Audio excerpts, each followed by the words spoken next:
and call an upset, but I couldn't have been more wrong with this one. This is probably the most lopsided non-upset of the year. So I made a mistake, but I made the bold prediction and I paid for it. Yeah, yeah, going with that, and especially with the shutout at home, Christian Community got what they wanted on homecoming. 40. Yeah, and I didn't realize it was homecoming either, or else that might have been different because the guys just have a different energy on homecoming. Oh yeah, and just any of the teams have a different energy on homecoming because of Yeah. the last time for their seniors to have their kind of last homecoming game and go through that. It's intense for them.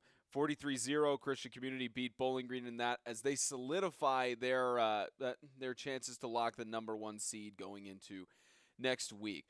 The South Haven Christian School Patriots had a North matchup against the Tennessee Heat. They gave it their all, hosting it in Springfield, but unfortunately fell 32-26. The Tennessee Heat got it done. And Isaiah, this is almost, we thought it was going to be more of a lopsided score with the Tennessee Heat, but we also realized that right now the number 2 seed in the North is still up for grabs. It's still up in the air for anybody to achieve at this point. But for South Haven to get that close of a score against the Tennessee Heat at home, it shows not only that the Tennessee Heat may not be in contention for the number 2 slot as we thought they were, but it could potentially show that they were just on an off night. Yeah, and I think it truly shows how important Emmanuel Dang is to this South Haven team. And a big issue happened with Crowley. 3 late interceptions, a big breakout by Preston Sloan in the third and fourth quarter really, really gave the Heat the advantage. But props to South Haven for coming out and rallying as a team. It's been a tough season so far, but they're pushing. And the Heat, as dominant as ever, they're keeping their momentum going. They're really having a season that a lot of people weren't expecting, and they could definitely be in contention for that number 2 slot in the North. Yeah, anybody is up for grabs on that between the teams of Bowling Green, the Tennessee Heat, Lighthouse Christian, and Sacred Heart. It's really up in the air at this point as the teams have a few more North games going forward. The only there were 2 interdivision games this week. One of them between the Lighthouse Christian School Lions. They hosted the St. Andrew Sewanee Mountain Lions in Antioch, and Lighthouse Christian got the win by 1 point. 32-31. The only reason they got that win was because Sewanee decided they came there to win and were trying to go for the win. They went for the 2-point conversion on, I believe it was their final play of the game, and they did not make that 2-point conversion, and that's what ultimately ended up having them lose it in the box score. But in terms of the rest of the game, what we've seen from St. Andrew Sewanee and the amount of effort that they put up, back-to-back weeks, they have lost to a team by 3 points or less. So that definitely shows something about the force that the St. Andrew Sewanee Mountain Lions have. Yeah, and I really like the attitude going into the end of that game, and I completely agree with it. You're there to win. You're not there to prolong the game. And for them, they trust their up the middle run and they trust their smash mouth football. They're going to go for 2 and secure that win. But on the other hand, Lighthouse, that's something that we needed to see from them. They're definitely in contention for that playoff slot or that bowl slot. But one issue that has been prevalent for them in the past couple of weeks has been not being able to close games and not being able to have an identity once things go wrong. So it's great to see them pull out a slim victory in the end. Gabe Stevens having a great season so far. He played fantastic on Friday night, and he's actually starting a quarterback for him now, and definitely could see him in the conversation for All-Star. And I mean, both teams really improved on Friday night. Yeah, the All-Star nominations, and we'll get to that a little bit next week. But all the stuff for the 2018 Extreme All-Star Game is coming up fairly soon. So be on the lookout next Sunday for those of you who tune into our show regularly, or those who want relatives or other families of the teams. Just make sure to tune in next week, because we'll give more announcements about the 2018 Extreme All-Star Game from Dayton.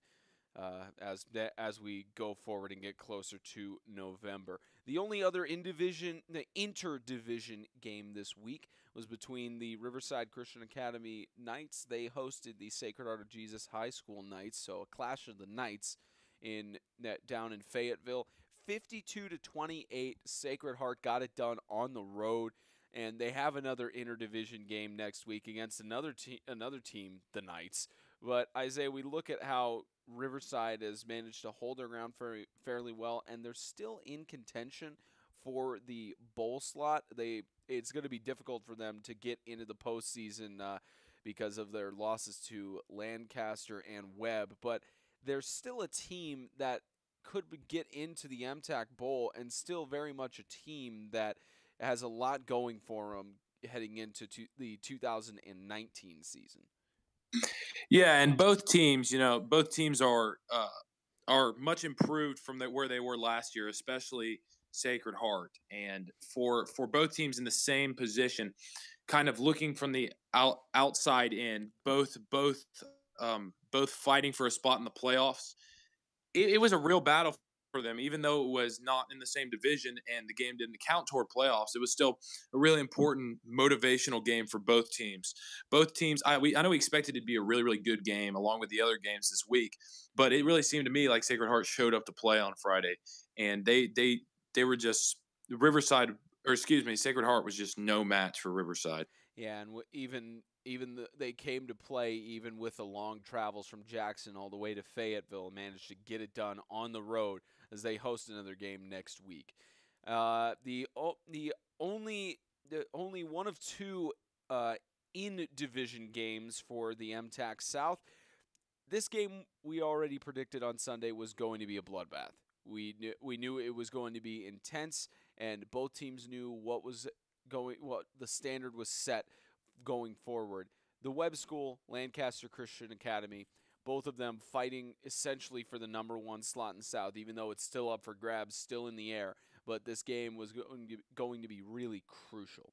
And the Webb School hosting the Knights 47-20. The Webb School got it done.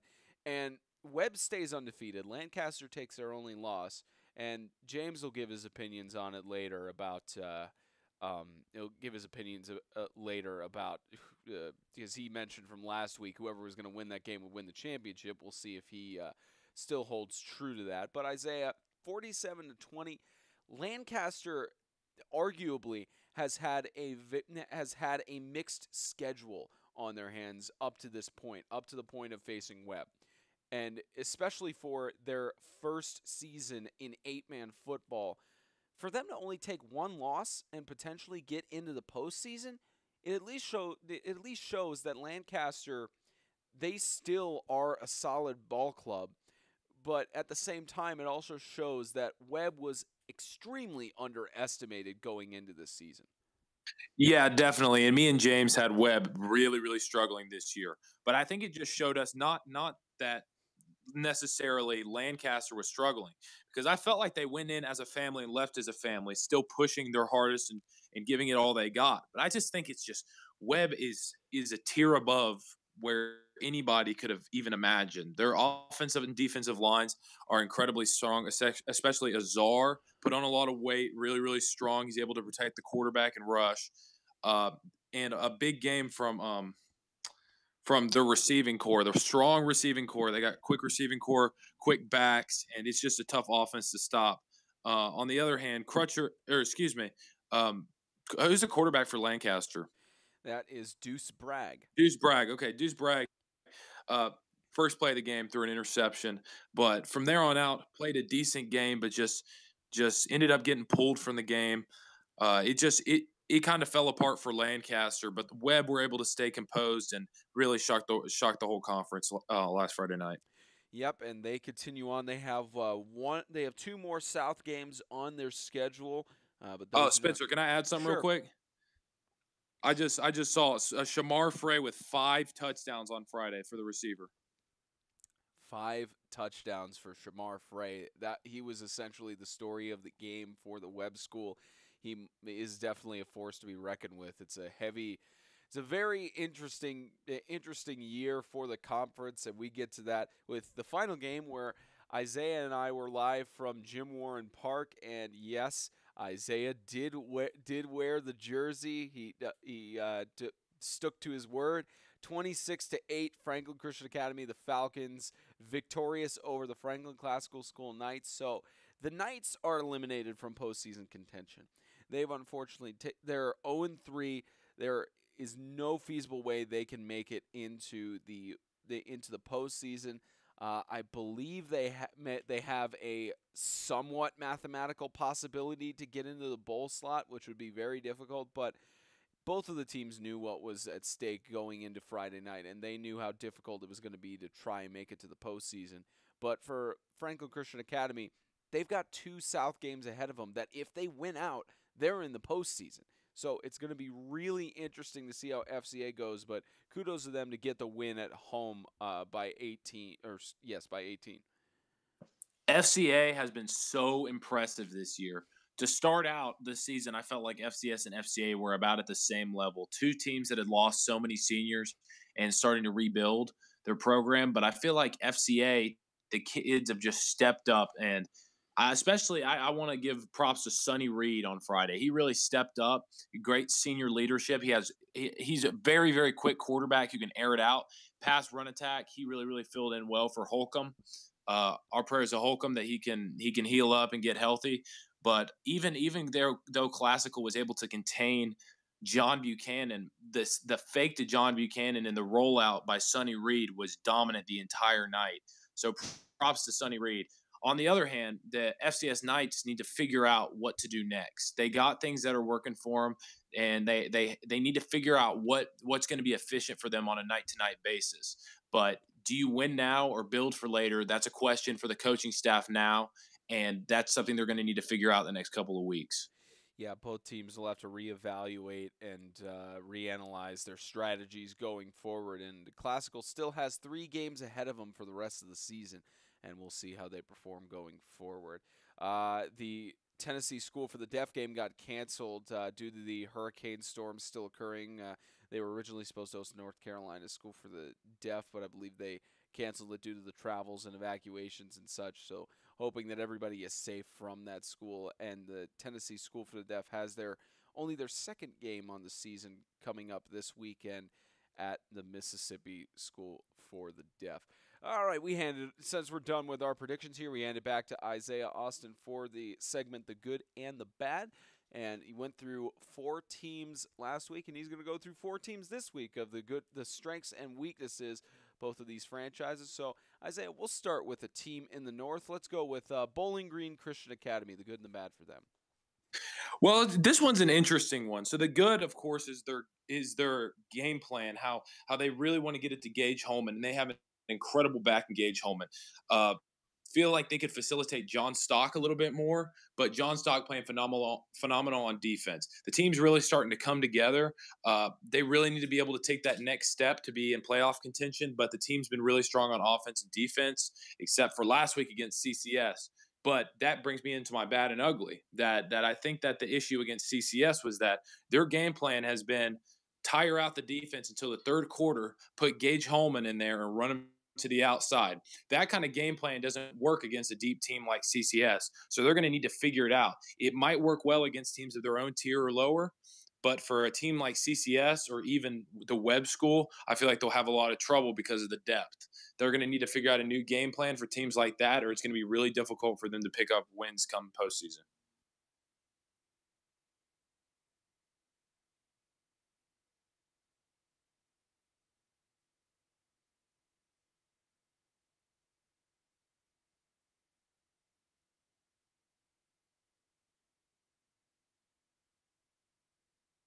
Spencer, you there? Excuse me, had the wrong button pushed on the soundboard there. As I was saying, yes, it's very interesting to see with Bowling Green. They definitely still have contention for the playoffs as they go forward with everything up in the north. But we turn our eyes to the south for this next one here, Isaiah, and I think it's kind of fitting to for you to give your segment on this one. We'll go with your alma mater, the Franklin Classical School Knights. All right, this is a good one, Spencer. Thank you. But some bright spots that they have is the game plan. On offense, they want to give it to the big boys. They want to give it to running back Josh Austin, running back Josh Soustron, give it to the outside to Caden Dickerson, maybe do a bootleg. I really, really like the game plan. The problem with them is their personnel, not a lot of experience. They have guys out there that have not been in the situations before. Guys are giving it their all, but at some point, it just comes down to experience. And I feel like that was a problem on Friday night. Those FCA guys looked a lot more experienced out there. Looked like they were more. Especially, I noticed an issue where the corners and defensive ends were sucking in so much that Sonny Reed or John Buchanan would get to the outside, it would be daylight for the entire run to the end zone. So they need to make sure to contain to the outside and just this is all stuff that they need to learn. And experience is the issue. But I do like the offensive game plan. I think at some point it's going to click. Everything is going to click. Don't know if it'll be this season, but I would assume it's going to be next season with Josh Salstrand. Yeah, it's gonna. Hopefully, Josh Salstrand will excel well for the Franklin Classical School Knights next season, and we'll see how they perform. Obviously, still mathematically eligible for that bowl slot. It'd be very much a challenge for them to do so at this point. All right, there are 3 North teams I could choose from here. Isaiah, there are a lot of good choices here. I think I will save the elephant in the room for next week, and let's go with the Lighthouse Christian School Lions. Lighthouse has the strongest quarterback running back tandem in the entire league. And I will stand by that. That is completely opinionated. And I'm sure James disagrees with me, and you might even disagree with me. But that is my undoubted opinion. The problem is they don't know how to get the ball to them correctly. You got Michael Bond, who's the biggest back in the league. He excels on the outside, can average more than 10 yards per carry.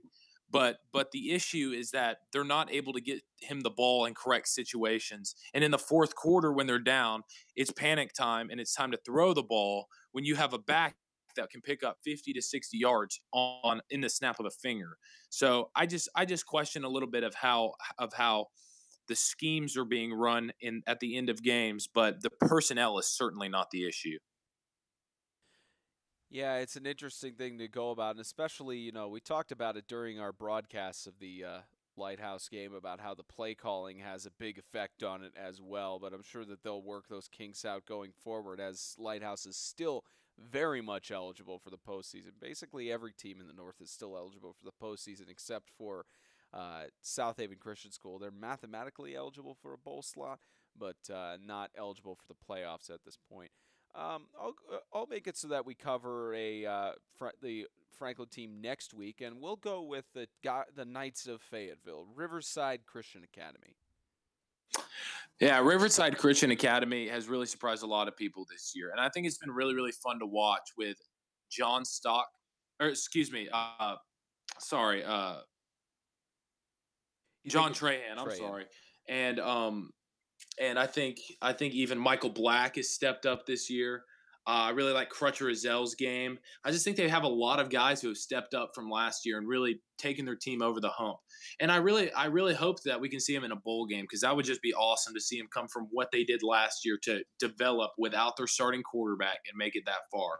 But I think something that holds them back again, just like FCS, is the experience thing. You have guys out there who, yes, are athletic and are making plays, but just do not have that late game experience. And I feel like that will give them some trouble in close games. But as I was saying before, like Riverside is just a fun team to watch, and it's going to be really exciting to see how this plays out for them. Yeah, and Riverside still eligible for the bowl game. I believe still even eligible for the a little maybe for the postseason, somewhat mathematically, but not 100%, as they have their final South game this coming week in Franklin. Well, that covers this week's section of the good and the bad / ugly. So thanks to Isaiah Austin for that one, as we'll get his word on predictions in just a moment. But first, we head to Skip the Sensitivity with James Shannon. And as you guys know, if I have to give another disclaimer on this, you don't listen to the show. So, as you know, all James Shannon's opinions, so not reflective of 8-Man Extreme. That's a disclaimer I'll give this week. So, James, you said last week you believed that whoever is going to win the game between the Lancaster Knights and the Webb Feet, you stated that whoever wins that game is going to make it to the championship. With that score from Webb Lancaster, do you stand by that? Absolutely. Absolutely, I do. And if you look at the way things could play out, the most likely situation, if you look at all the scenarios in the South, 4 scenarios out of 8 still have Webb as the number 1 team and has Lancaster as the number 2 team. So if you take that into account, over about half the time, the situation stays true. And if that happens to play out, and let's say in the North, just throwing out hypothetically, let's say it's Christian Community 1, Heat number 2, and then Webb number 1, Lancaster number 2. Well, if Webb beats the Tennessee Heat, and of course they play this week, so that'll give us a big insight as to how that game could go. But if Webb beats the Heat, Lancaster will end up playing at Christian Community, and either Christian Community will beat Lancaster, and then of course play Webb. And we have no idea how that game would go. I would give that game to Webb, just for the simple fact of I like Webb's offensive line a whole lot better than I like Christian Community's offensive line. That's just me being honest. But then on the flip side, if Lancaster upsets Christian Community, who knows what could happen in a Webb Lancaster game? Because of course Webb won Friday night, but could it be that Lancaster now knows how to beat Webb?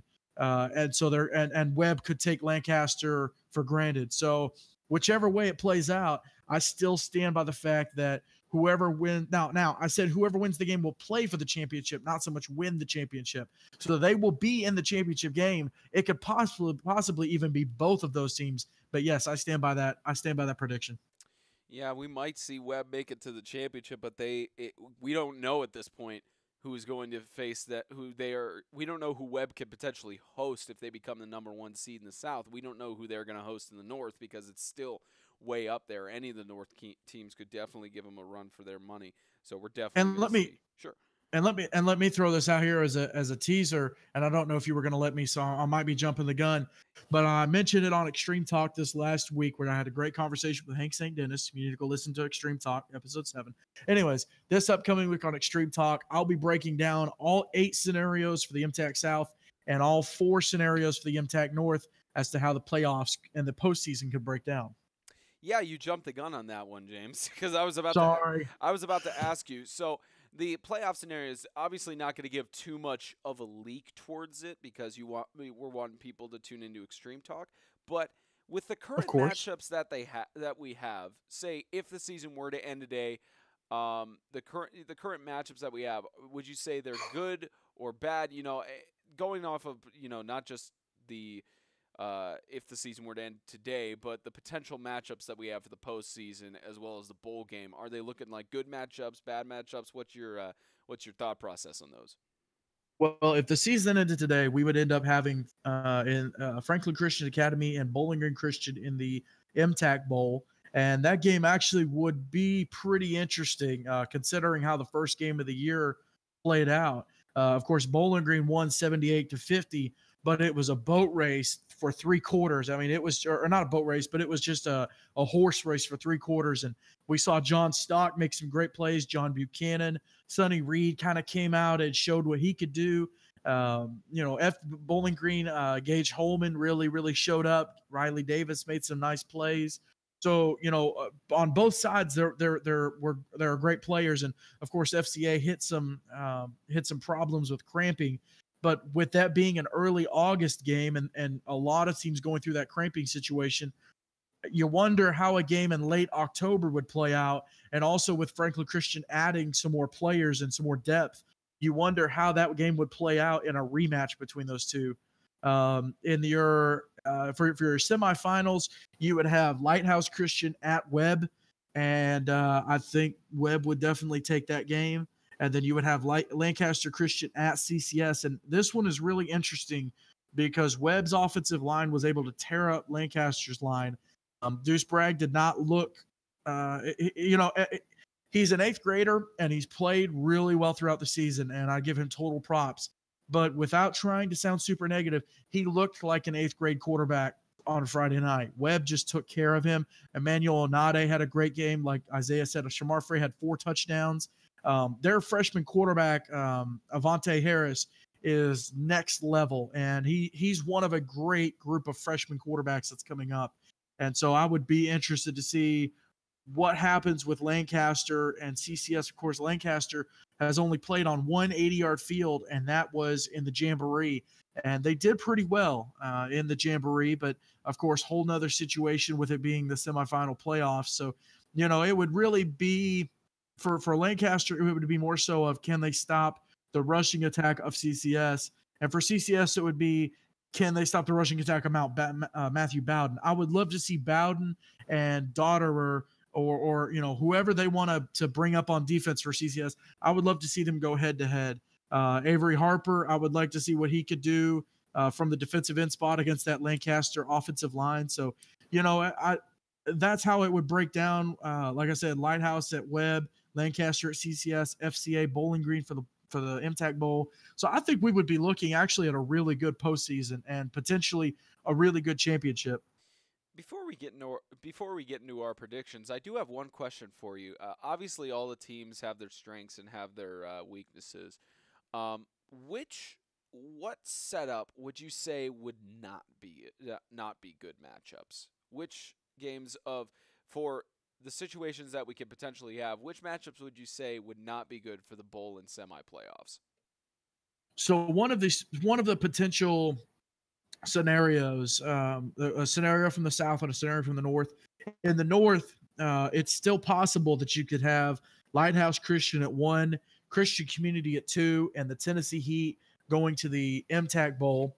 In the South, a possible scenario is Franklin Christian Academy at 1, St. Andrew Swanee at 2, and Webb at 3.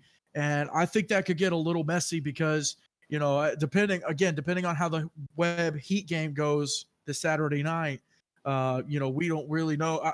Webb could win big, or, of course, if the Heat play like they have in certain games where they've just come up short, or even like Friday night where they had to play catch up against South Haven, who hadn't won a game.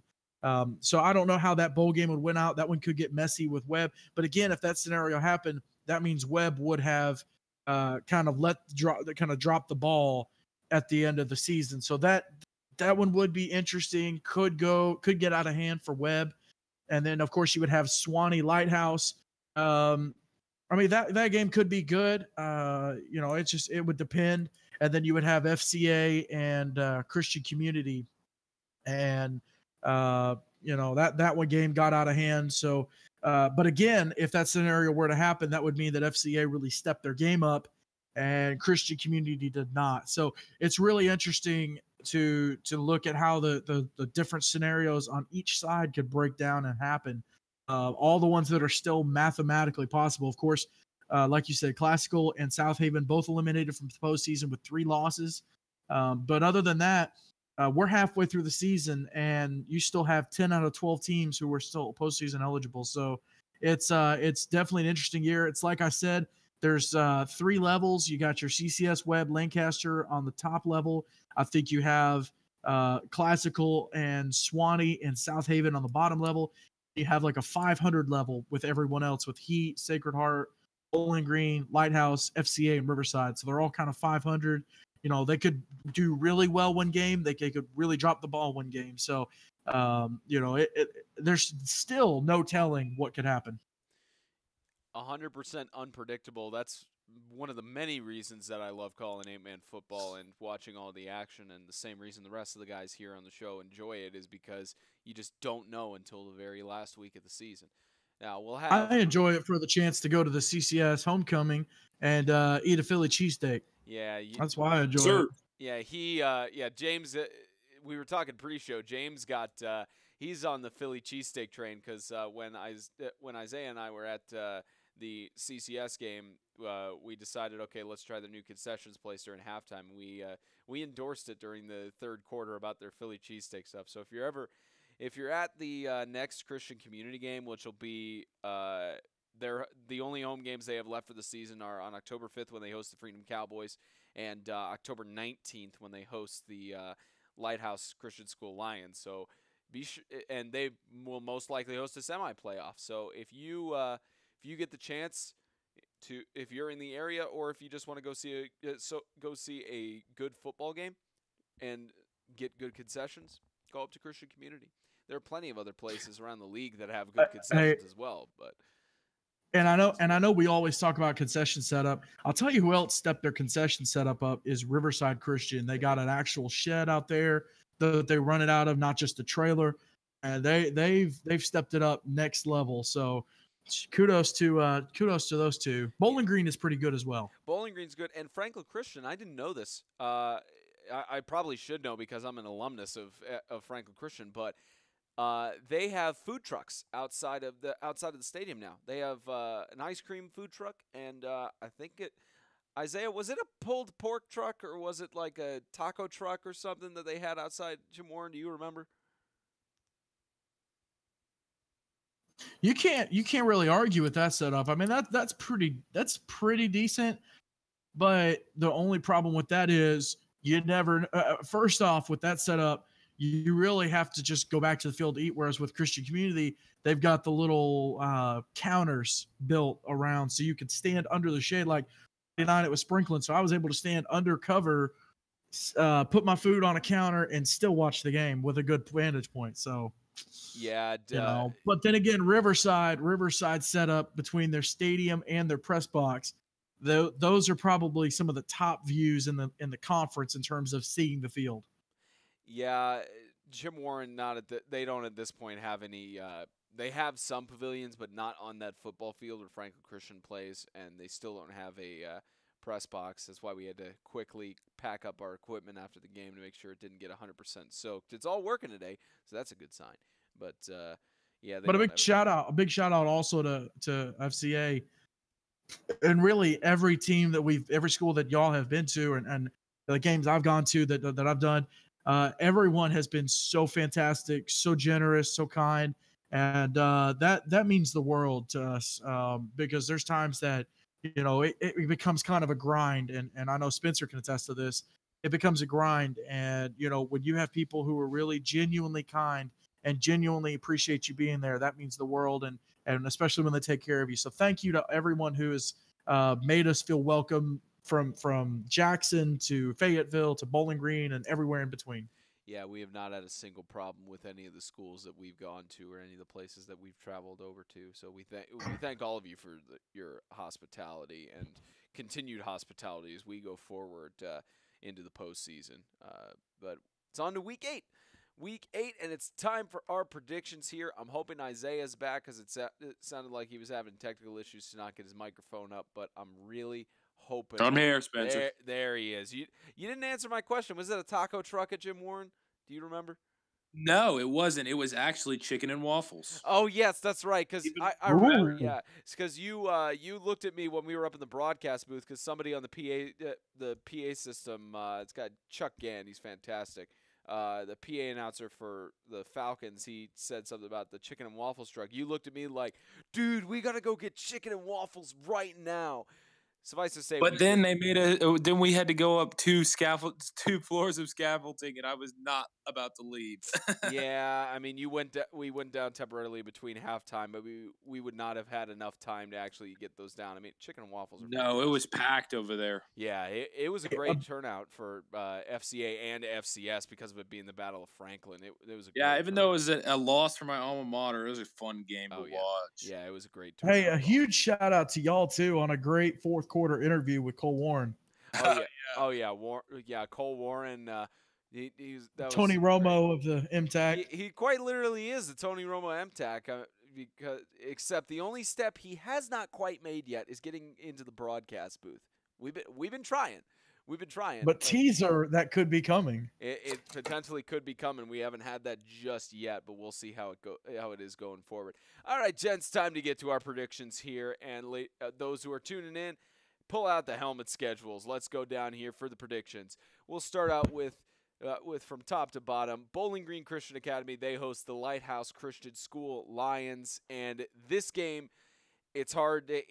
It's not necessarily hard to say what's going to go down, but both of them know it's at stake. The postseason second slot is up in the air. None of the teams really know what's going to go on. Lighthouse can control their own destiny at this point. They've lost they've lost one of their games. I believe they actually lost 2 to the Tennessee Heat, or they may have pulled it out just randomly. But because of the Who was that? Lighthouse Tennessee Heat, that was a Heat win, right?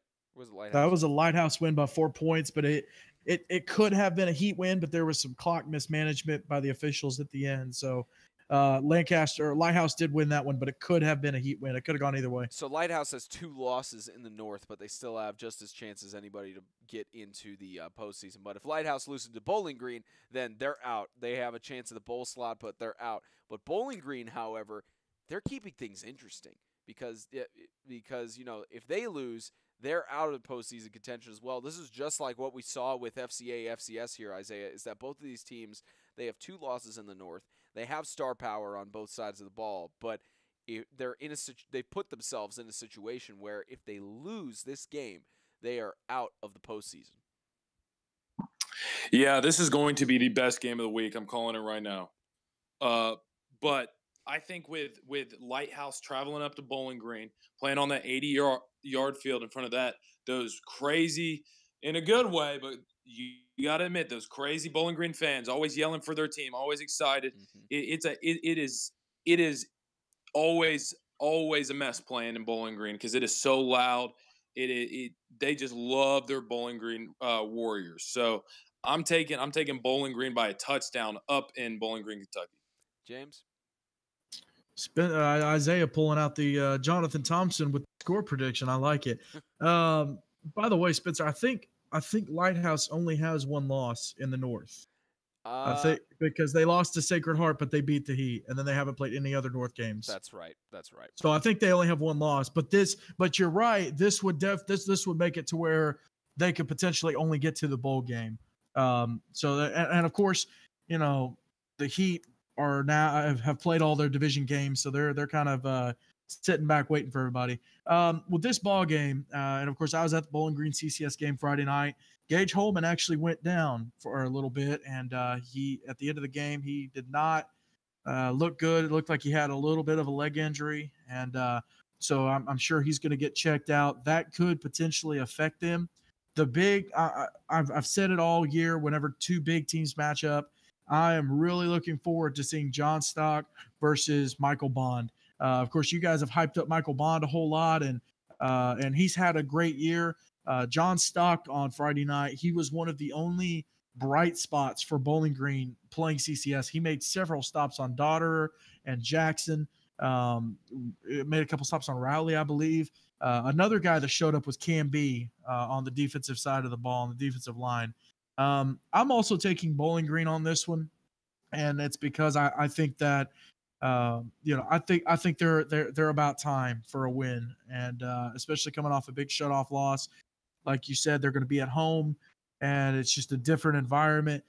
They've never beat Lighthouse, but I think that streak ends, and I think Lighthouse, just with their, they barely squeaked out a win against Swanee, who still has not won a game.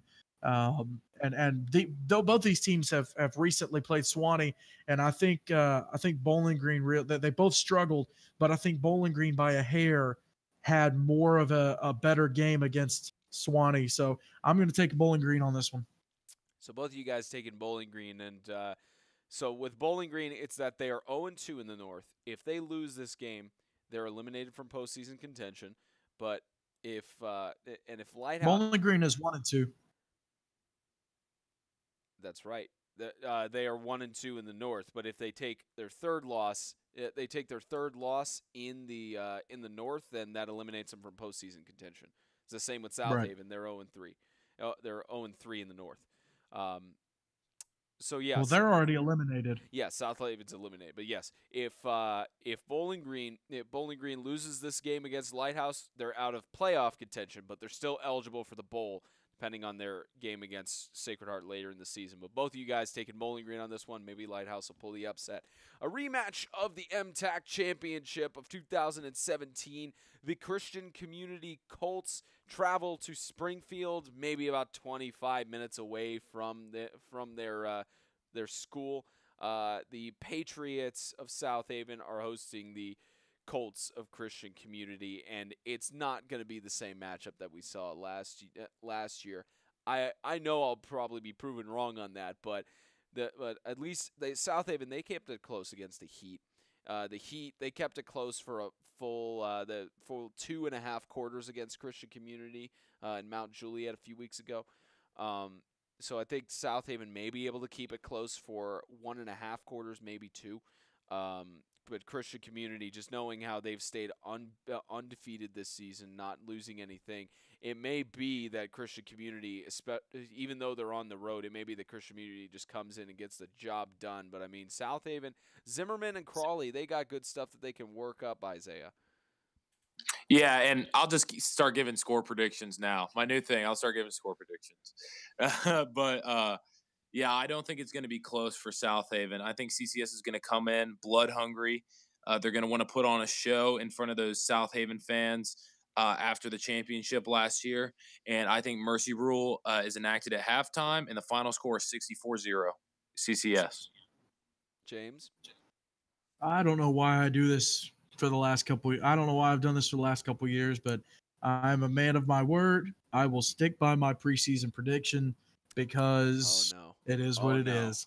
So I've got South Haven. I'm going to pick South Haven Christian. Are you serious? I picked it back in July. This is the boldest prediction to date. Way more than my Bowling Green prediction.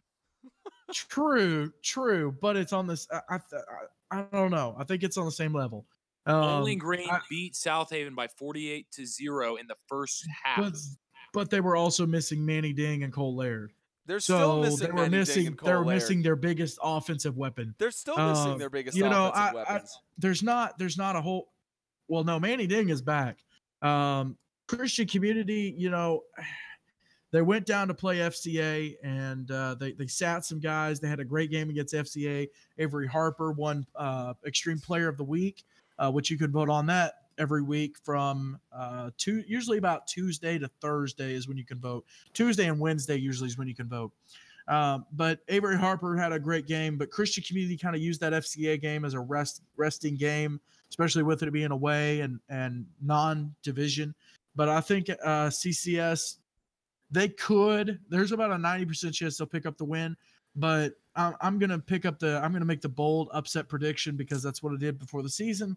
And I'm a man of my word, so I'm sticking with South Haven. I honestly think that you are going to – the record is going to switch this week, and you are going to be down in game predictions against Jonathan Thompson after that. Yeah, I can't. Oh, I'm already down. I can't wait to see 0-4 South Haven host the fiery 6-0 Christian Community School Colts and just 1,000% championship game. Oh my gosh! All right, well, I mean, I honor you for being a man of your word and sticking with preseason predictions, but even though they're wrong, but let's. I'll make up for it on other games, I'm sure. Like the Heat South Haven one that I called. I'm sure you will. I'm just kidding. All right, going forward. Speaking of Heat, they host the Webb School on a Saturday game in Mount Juliet. Webb is looking to stay undefeated this season. I don't think they're gonna let the Heat run over them that much. But the Tennessee Heat, they kept a close game against South Haven, who hasn't won a game. So it's hard to think how it's going to go. But the Heat, they have their strengths at home. They have a good amount of strength at home with the amount of fans who turn out at Mount Juliet. So it's going to be one of those games that can be close. But the Webb School, they're undefeated at this point for a reason, Isaiah. Yeah, and I think the Webb School is going to be okay. Saying that they don't punt to Preston Sloan. That is the Heat's biggest threat right now. Their special teams is phenomenal. But if Webb can keep their offense going and score like we've seen them doing with their incredible offensive and defensive line, incredible quarterback receiving core, got a very, very quick back, just the most complete team in the league right now. I got the Webb School winning 48-14. James? I've got the Heat winning. Listen, they're a gritty bunch. Micah DeGrood had a fantastic game Friday night. Like you mentioned, Preston Sloan with 2 special teams touchdowns. Chris Savely had a great game. Brandon Goolsby is probably one of the he's in the top level of quarterbacks this year, despite being a sophomore, and he's only going to get better. He's got a great target in his senior brother Justin, and they've got different things they can do. I'm going to take the Heat on this one at home, and I'm going to make that. I'm going to make that prediction. You have got to get off of the Heat train at some point, my man. You got to get off of Hey, that train at some point. What was that, Isaiah? Technically, we're off the Heat train, and he kind of dragged us on a little bit. Technically, Yeah. like we didn't expect this from the Heat, so more power to him. Yeah. Well, think of like I mentioned earlier, in that Heat Lighthouse game, there was clock mismanagement by the officials at the end of the game. And again, if you're the Heat, don't put yourself in the position to where that's a problem. But if the Heat win that game, they're 4-2. They're 4-1 in the North, and they're clearly the number 2 team in the division. Now they got boat raced by CCS, but they've handled everybody else. And barring that Lighthouse game, they kind of let Bowling Green back into the game at the end, but and Sacred Heart was tight. But the Heat, they've got a good core of players. They've got a good group of players. So I'm okay being on the Heat train. Yeah, we'll see how they perform against Webb this Saturday in Mount Juliet. And the Sacred Heart of Jesus High School Knights, they host the Franklin Classical School Knights. So another clash of the Knights this week, as the Classical Knights, still looking for their first win, travel all the way to Jackson for a 2.5-hour trip. And Isaiah, obviously Seth Witherington and his squad, they're hungry for a win. They are wanting to get their first W on the season, not just for just for the record's sake to get one win, but also for the seniors going out to graduate. They want at least one win on their season to go out in somewhat of a high note, to say, hey, we at least got one win instead of being completely shut out on the season. But it's going to be tough for them against Judd Powers and the rest of that Sacred Heart Knights offensive and defensive strengths, because we've seen Sacred Heart. We've seen what they're capable of, and it's going to be really tough for Classical, but they're hungry for their first win. Yeah, and I think a lot of it's going to decide on how the teams bounce back from losing, both of them losing last Friday, winnable games that they were in and just let slip from their fingertips. So it's really going to be interesting to see how these young teams react. And that could be the deciding factor in this game. I think it's going to be close, but just based on how the season has been going so far, I think that this Sacred Heart team knows how to win. They've won ball games with their young core, and the Franklin Classical team, on the other hand, it's a bunch of guys that have not won together yet, and it's tough to pop the lid off. Once the lid is off, you know how to win, and you know what it feels like, and you understand the culture. But before that happens, before you've driven a team to a win, it's tough. I expect a big game from Josh Salstron on Friday, and I also expect a big game from Jalen Brown for Sacred Heart. And I have Sacred Heart winning this. It's going to be a close one, but I'm going to give it to Sacred Heart 32-20. James? Well, Isaiah Sacred Heart did beat Riverside Friday night, and they blew them out. Oh, I'm sorry. I got mixed up. No. Yeah, you're right. Yeah, Sacred Heart. And they win. Yeah. And they blew out Riverside in the fourth quarter. They kind of pulled away from them. So that being the case, they beat Riverside. Riverside eked out Classical. So I've got Sacred Heart picking up the win. And because I'm the old guy, I get to give the history part of this matchup. They, according to Max Preps, and they might have played in. No, they did not play in 2008. Sacred they played 2009 through 2012. Sacred Heart or Classical won all 4 matchups. Of course, they had their great teams in 9, 10, and 11, and then 12 they picked up the win. And then they did not play again until 2015.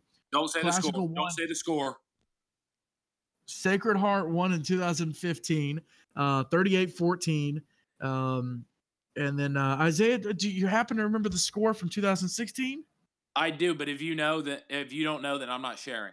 I didn't play. It's 80. It's 80-0. I've got it pulled up on Max Preps.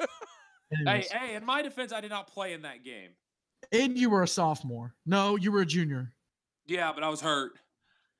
I understand. Okay, so the series sits at 4-2. Classical leads, but Sacred Hearts won the last 2 games, and I think they make it 3 wins in a row. Sacred Heart with the win. So Sacred Heart, you guys got Sacred Heart taking the win there, and that goes from our matchups in the north. We head down to the south. Franklin Christian Academy, they have their homecoming football game, as we were told when we were there this past Friday. They are hosting the Riverside Christian Academy Knights, and as we said on broadcast, this is essentially to claim the tiebreaker for the MTAC bowl slot. If whichever team wins, they have the bowl slot. Franklin Christian and Riverside, Franklin Christian, they're fighting for their right to be in the playoffs, because if they lose this game, they don't have a playoff spot. They don't have a playoff spot. They don't have a playoff spot, and they do not have a bowl slot because Riverside has that tiebreaker over them.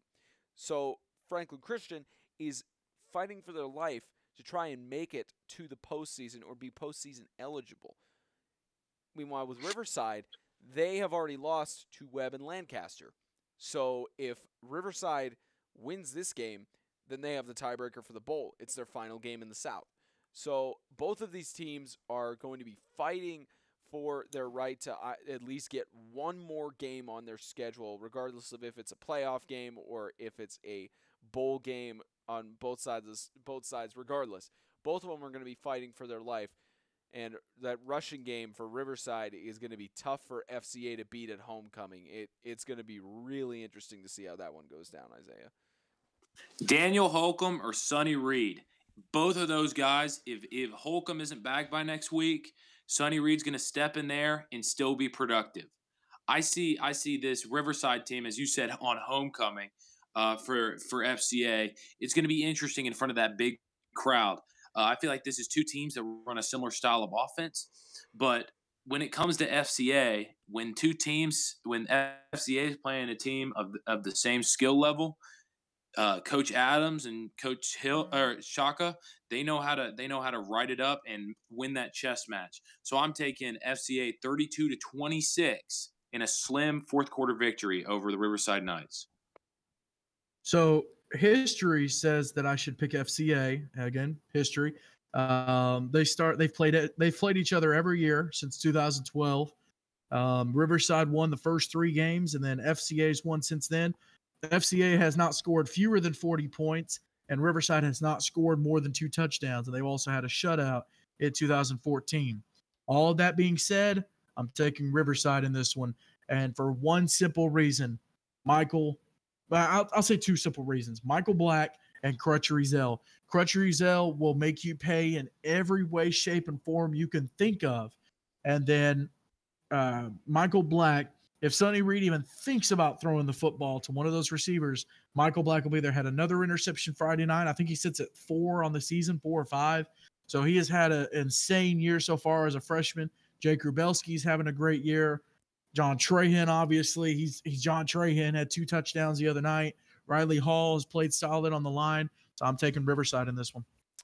So you guys are torn on that one. It'll be interesting to see as FCA fights for their right for a postseason game. Riverside. It's going to be a close game either way. It will. It's going to be a good game. It's going to be a very good game. Yeah, Riverside fighting for their bowl slot.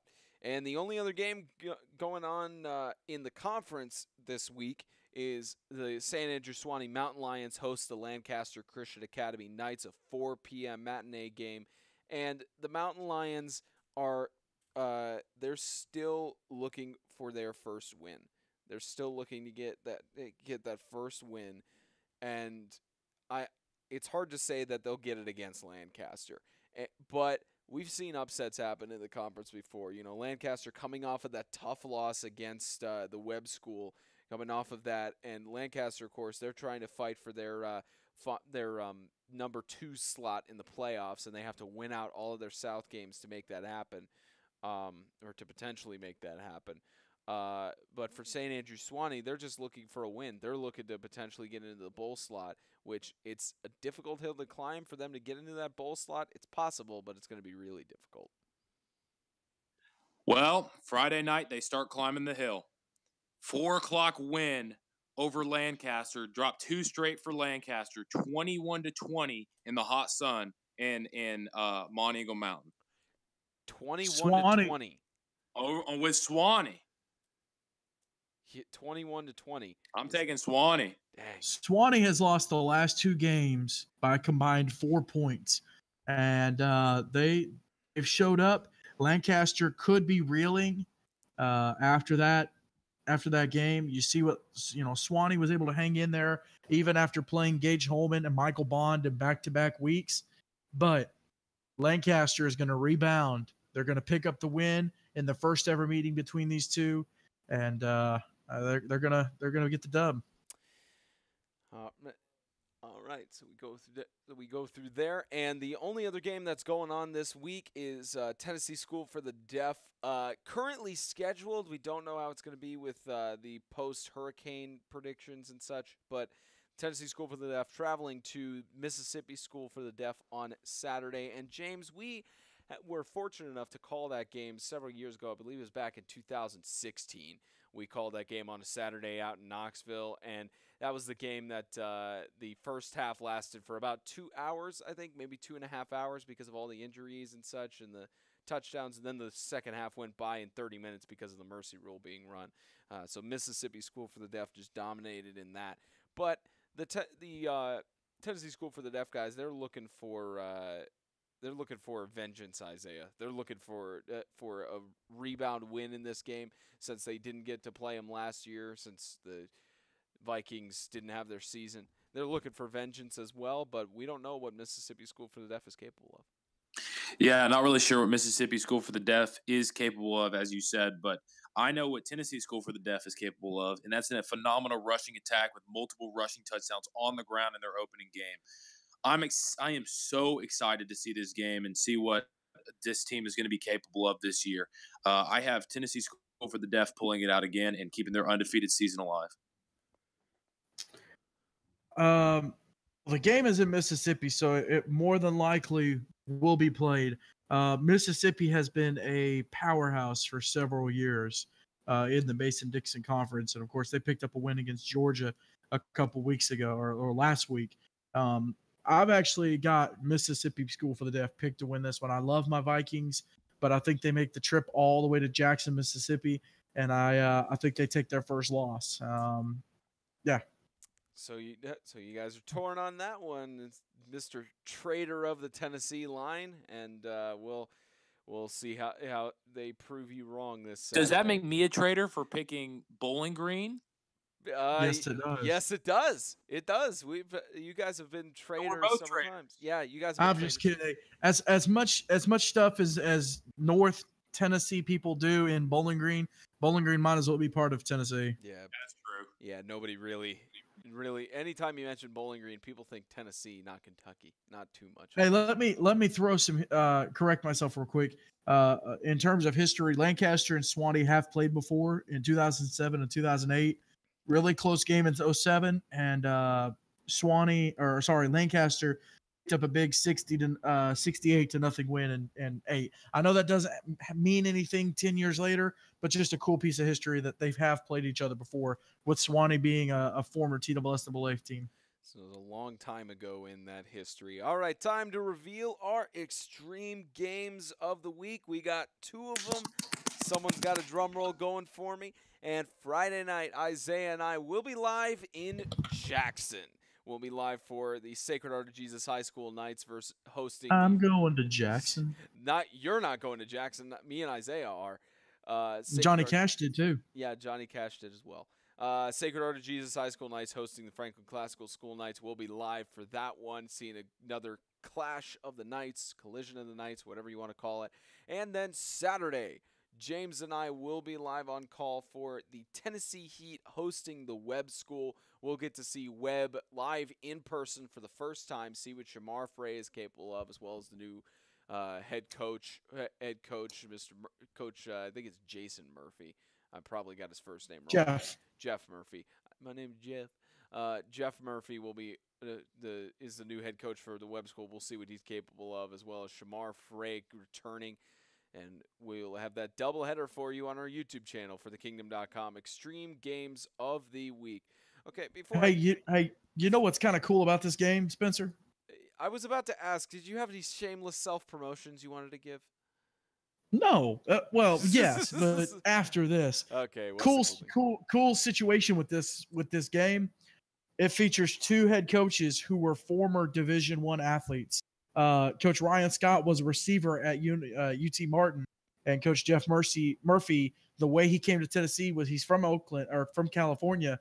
He came to Middle Tennessee to be a quarterback, and he was a quarterback for a couple of years. So, two former Division I football athletes squaring off in terms of coaching. Oh, gotcha. So that'll be Division I coaches. That'll be fantastic. All right, James, because last week you interrupted me when I was trying to close off the show. So to prevent that, I'm just going to ask, what shameless self-promotions do you have this week before we sign off?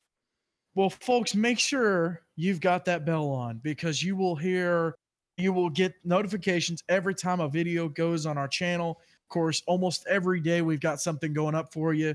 Got games on Friday, sometimes on Saturday, Extreme Radio on Sunday. Highlights usually come out Tuesday or Wednesday. And then, of course, sometimes we have a Thursday night game. So make sure you get on there, and Extreme Talk on Thursday. So get that bell on. Make sure you subscribe and follow us on all of our social media so you'll stay up to date on videos that are happening. And like I said, make sure you tune in to Extreme Talk. I've got the paper in front of me, and I've got 4 scenarios for the North and 8 scenarios for the South that could still play out. And I stayed up until 2 o'clock in the morning, Friday morning, writing them out. So you need to go listen. All right, that'll do it for Extreme Radio presented by GracePointe Healthcare. Go to GracePointeHealthcare.com. Request your appointment online. Mention you're with 8 Man Extreme, and you get $20 off your new patient office visit fee. GracePointe Healthcare, modern medicine the old-fashioned way. Once again, we'll be live on Friday night from Jackson, the Sacred Heart of Jesus High School Knights hosting the Franklin Classical School Knights.